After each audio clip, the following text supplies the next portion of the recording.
ఈసారి వరలక్ష్మి వ్రతం చేసుకుంటాను లేదా అనుకొని నేను చాలా బాధపడ్డా. కానీ లాస్ట్ శ్రావణ శుక్రవారం 5వ వారం వచ్చేసి వరలక్ష్మి వ్రతం అయితే జరుపుకున్నాను నేనైతేను. అప్పుడైతే కుదిరింది నాకైతే అంటే అయిపోయి 2 రోజుల ముందు బుధవారం అయితే అమ్మోళ్ళ ఇంట్లో అయితే శ్రావణ మాసం కదా బట్టలు అయితే పెట్టించుకోవాలనుకున్నాము. అందుకు అంటుపడింది కాబట్టి పెట్టించుకోలేదు. బుధవారం అయితే బట్టలు అయితే కట్టుకొచ్చుకొని అమ్మోళ్ళ దగ్గర శుక్రవారం అయితే వరలక్ష్మి వ్రతం చేసుకున్నాను. 5వ వారం అయితే నేను సంవత్సరం అమ్మవారికి చీర అయితే కట్టేదాన్ని. ఈసారి సింపుల్గా బ్లౌజ్ పీస్తో అమ్మవారికి అయితే ఇలా డెకరేషన్ చేసుకున్నాను నా తృప్తి కోసము.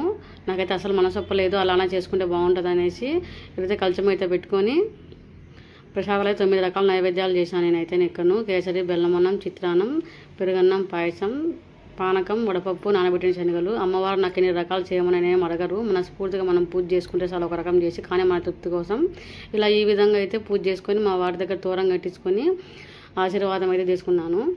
ఇక్కడైతే మా అత్త మామ పెద్దోళ్ళు కాబట్టి అక్షింతలు వేసి కాళ్ళకైతే నమస్కరించుకున్నాను, తాంబూలం అయితే ఇచ్చి.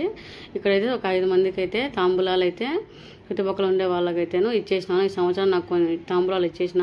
ఈ సంవత్సరం కొద్దిగా అయితే నాకైతే లేట్ అయిపోయింది, ఒకదాన్ని అన్నీ చేసుకోవాలి కాబట్టి. ఈ సంవత్సరం నా పూజ అలా జరిగింది, చాలా హ్యాపీగా అయితే అనిపించింది.